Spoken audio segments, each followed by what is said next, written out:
Assalomu alaykum, qadrli do'stlar.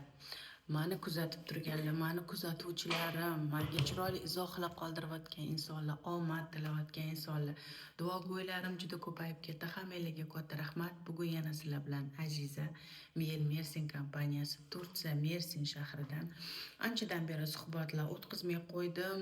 Ming bor uzr so'rayman. Kontentim ozgina kamayib qoldi. Sababini aytib o'tmoqchiman. Allohga shukr, rizqimizni beryapti. 2 hafta mana shu ketma-ket katta anaqalar bo'ldi, сделкаlarimiz bo'ldi. Hammasi ikkilamchi bozordan bo'ldi, Germaniyadan keldi. Mijozlar Amerikadan bo'ldi, Ukrainadan bo'ldi, O'zbekistondan bo'ldi.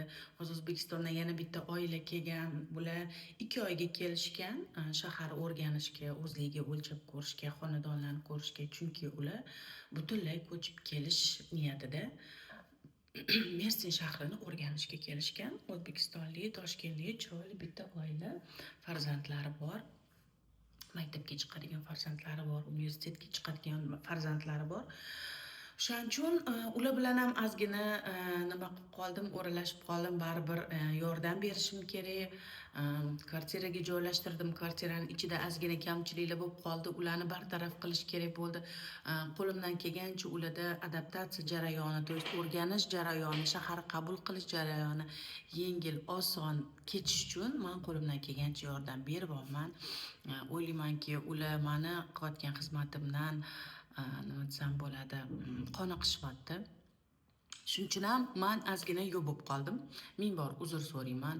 Bugun prosmotrlaringiz kamayib qoldi, nimaga kontent kam bo'lyapti deb savol berishdi. Katta rahmat. Ismlarini bilmayman. Sergey Ivanov deb o'tda yozilib ketilgan bir muxlisim bor. Har doim kommentariy qiladilar, izohlar qoldiradilar, omadlar tilaydilar. Yana bitta onaxon borlar. Ming afsus, ismlari esimdan chiqib qoldi. Shirinmidi, Shirinevamidi. Ming bor uzr.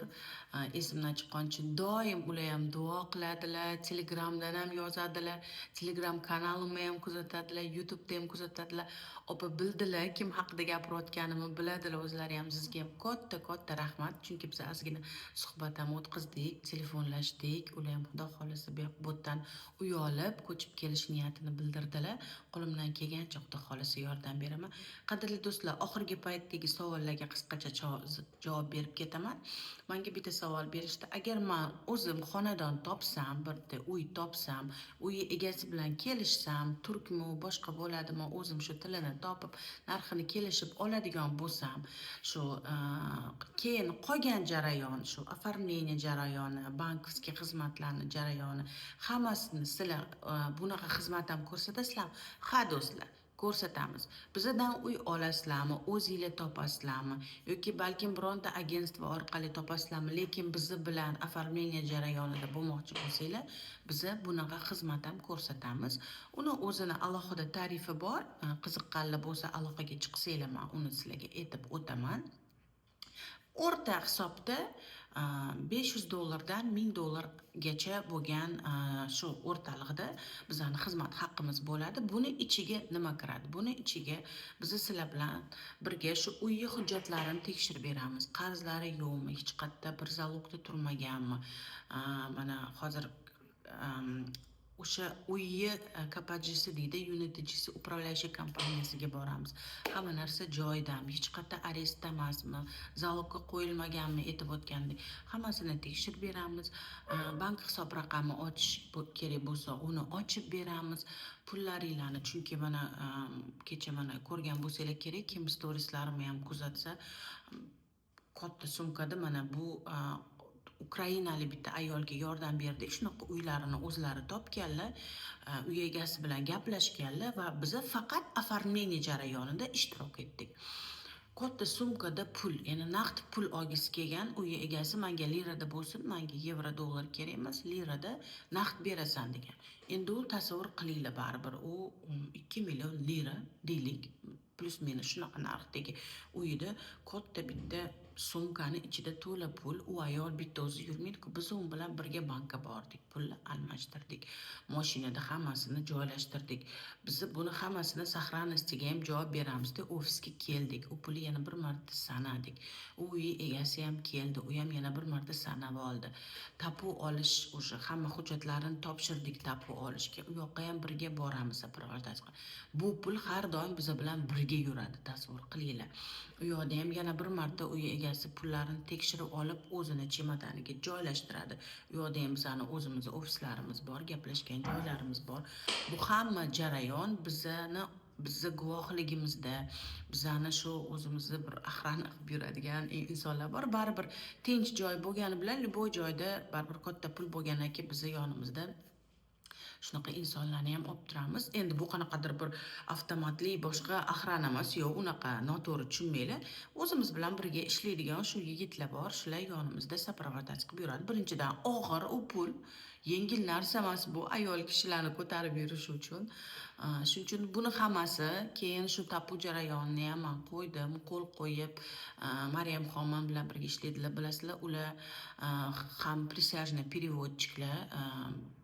U nima degani, agar bironta ikkita tomondan birontasi иностранец yoki mana boshqa davlat fuqarosi bo'lsa, rusiy zabon fuqaro bo'lsa, rusiy zabon tarjimon bo'ladi. U yuridiический tarjimon, просто tarjimon emas, bekorga ham присяжный переводчик demaydi. Ular shu qasam ichib olishadi. Bu statusi, biz yolg'on perevod qilmaymiz, biz hammasini borligicha tarjima qilamiz deb.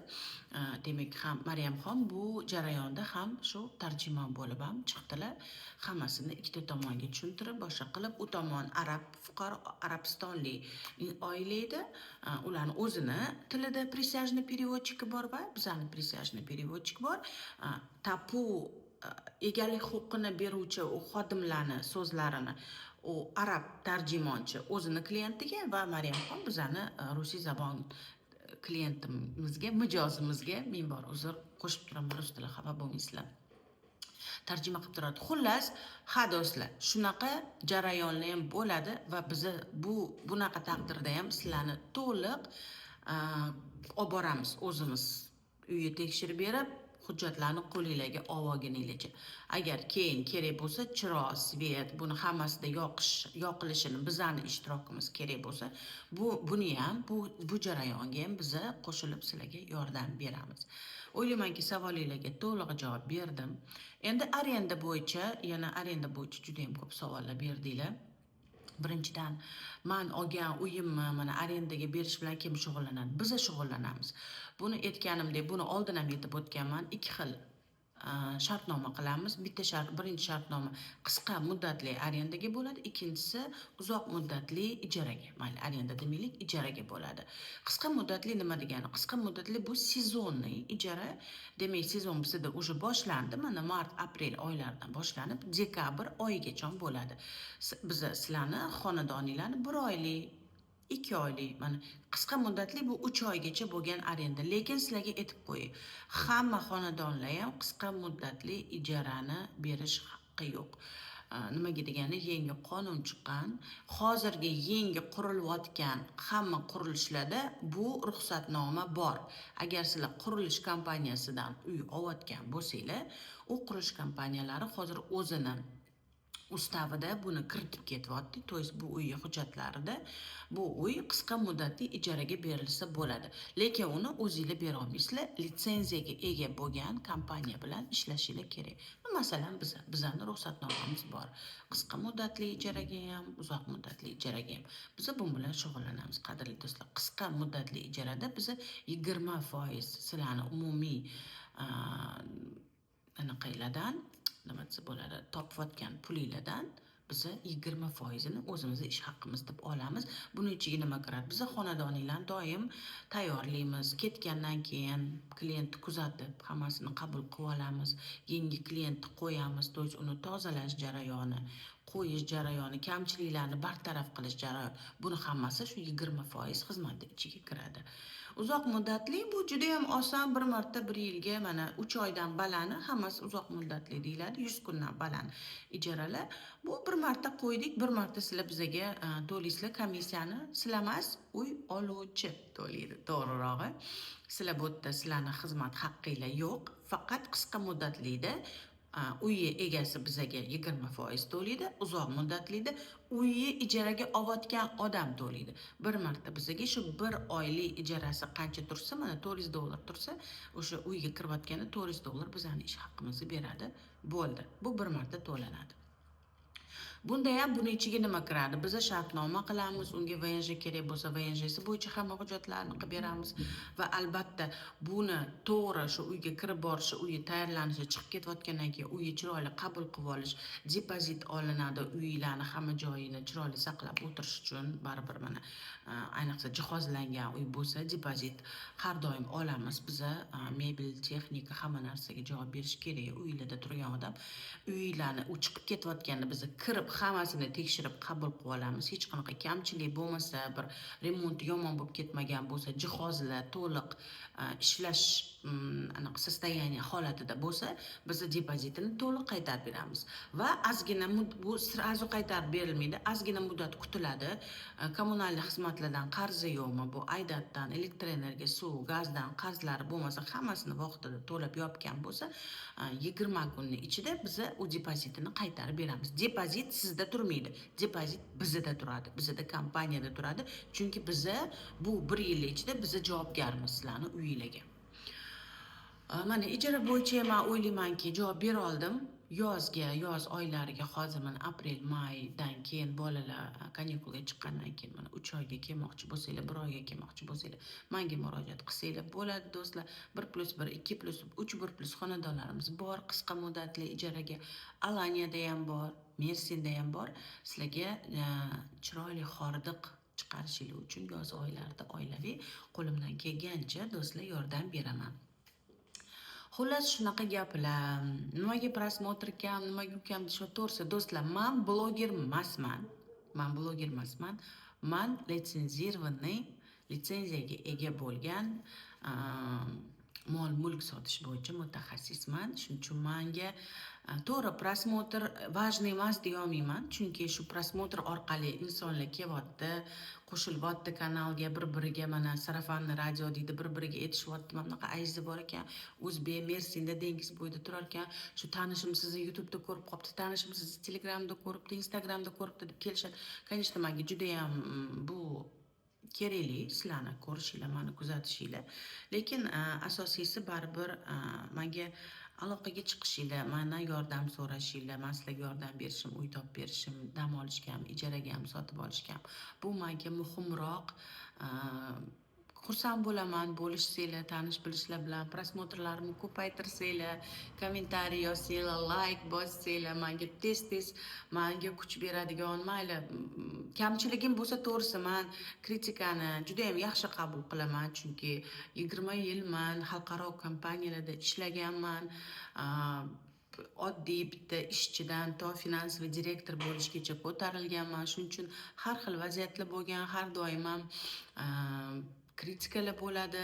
Bu bizani o'sishimizga, nabrot, meni bu sohada yana ham yaxshi mutaxassis bo'lishimda sizlarning kritikanglar yordam beradi. O'shacha bemalol nimadir harakatlarimda noto'g'ri bo'lsa ko'rsatayotganimda, gaplarimda mana juda ham ko'p yozishyapti. O'zbekcha gapiring, endi harakat qilaman o'zbekcha gapirishga. Men afsus orada qo'shilib ketadi. Endi bilasizlar, men Sovetskiy Soyuzda tug'ilganman, rus bog'chaga borganman, rus do'stlarim ko'p bo'lgan, institutda ham transportni institutda o'qiganman. Kimdir balki men o'qigan periodda o'qigan bo'lsa, hammaga salom. 99-yil kirib 2003-yil bitirganman. Bizani hamma fanlarimiz rus tilida bo'lgan, rus tilida hamma kitoblarimiz bo'lgan. Shuning uchun вроде бы o'zbekcha fakultetda o'qiganman, o'zbek tilida o'qiganman, lekin hamma fanlarimiz 90% fanlarimiz rus tilida olib borilardi. Buni ham men o'ylayman baribir ta'siri katta, do'stlar. Iloji yo'q, lekin qo'limdan kelgancha men har kuni o'zbekcha kitoblar o'qiyman, o'zbek tilida lug'at boyligimni oshirishga harakat qilaman. O'shaning uchun xafa emasman. unaqa gaplaringlarga ham nima kommentariy bo'lsa yozinglar, man har doim hammasini o'qiyman. E'tibor berayotgan bo'lsanglar hamma kommentariylarga man javob beraman. Yaxshimi, yomonmi? Ozgina sizlarga ofisni ham ko'rsatmoqchiman. Yuringlar. Room tur qilamiz. Mana ofisimizni hozir markaziy qismidamiz. Mana markaziy qismida mana kirish qismi bu. Bu bizani asosiy katta mehmonxonamiz. Bu yerda biz mehmonlarni kutib olamiz. Shu yerda hamma uchrashuvlar bo'ladi. O'sha uy obuvatgan bo'lsa hamma pul sanash jarayonlari hammasi mana kriptovalyuta orqali to'laydiganlar bor. Uni kontroli, naqd pulni sanash hammasi mana shu xonada bo'ladi. Bu Akdenis, Mezzetli rayoni Soli Akdenis mahallasi. Shu yerda men o'zim shu yerda yashayman. Ofis uyimdan 100 metrmi, 150 metr uzoqlikda. Bu yana bitta xonamiz. Maryamxonning o'zi joylari bu, lekin bu yerda o'tirmaydilar. Bu yerda katta xonada o'tiramiz, chunki hamma ish jarayonimiz shu yerda. Bu yerda yigit qizlarimiz shu ofis kerak bo'lganda kelib shu yerga joylashishadi va bizani kichkina oshxonamiz bor. Oshxona mehmonxona deymiz. Bu yerda bemalol choy, kofe ichib, obed qilib, hozir o'zi bu yerda oshxona, bu yerda sanuzelimiz bor. Ozgina xiraroq ko'rinayotgan bo'lsa, ming bor uzr so'rayman. Anaqani kino effekt qilib olgandim kamerani, ozgina xiraroq qilib ko'rsatadi. Mana ko'rinayotgan bo'lsa, har bitta xonaga alohida o'zini kirishi bor. Qadrli do'stlar, kutaman mehmonga, kelinglar. Bizada infoturlar bor. Sizlar Mersinga kelgandan keyin to'liq yordam beramiz, biletlar bilan, gostinitsa bilan hammasini. Agar uzoq muddatga kelmoqchi bo'lsanglar, bemalol kelinglar. Chiroyli xonadonlarimiz bor, hammasida yordam beramiz, joylashishda, boshqada shahar ko'rsatamiz. Infotur degani bu faqat sizlarga xonadonlar emas, balki Mersinning qiziqarli, chiroyli joylarini ham ko'rsatamiz. Yana bir bor hammanglarga katta rahmat, chiroyli izohlar uchun, chiroyli meni qo'llab-quvvatlayotganinglar uchun. Va yana do'stlar aytib o'tmoqchiman, Xudo xolasa aprel oyida Miguel Mersin kompaniyasi O'zbekistonga, ya'ni Toshkent shahriga borish hozir rejalarimiz bor. Yo'da biz bilan partnyor bo'lib ishlamoqchi bo'lgan insonlar bor. Agar oranglarda sizlarni ham shu uy joy sotishga qiziqqan, balkim shu sohada ishlayotgan insonlar bo'lsa, menga aloqaga chiqinglar, men raqamlarni qoldiraman. Bemalol sizlar bilan ham nima deydi, partnyorskiy dogovor qilib, shartnoma qilib ishlashimiz mumkin. Chunki O'zbekistonning hozir qiziqishi juda ham ortyapti. Sizlar baribir u yoqda o'tirayotgan, u yoqda yashayotgan insonlar bo'lishinglar mumkin. Bizni haqimizda ma'lumot berib, sizlar orqali kimdir agar qiziqib shu yerga uy olishga qiziqayotgan bo'lsa, sizlar bilan birga shunaqa partnyorskiy dogovor orqali ham ishlashimiz mumkin. Agar oranglarda shu yo'nalishga qiziqayotgan insonlar bo'lsa, kelinglar, qo'shilinglar, biz komandani kengaytiramiz. Hammanglarga katta rahmat e'tiboringlar uchun. Ro'za Ramazonlari chiroyli sabr bilan, chiroyli bir mehr bilan o'tishini tilab qolaman sizlarga. Allohim keyingi ro'zalarga bag'ri butunlikda oilaviy butun qarindosh urug' hamma sog' salomat bo'lib yetib ko'rib yurishimiz nasib qilsin. Sog' bo'linglar. Hammanglarga katta rahmat. Sizlar bilan Aziza Miguel Mersin kompaniyasidan, Turkiya Mersin shahridan.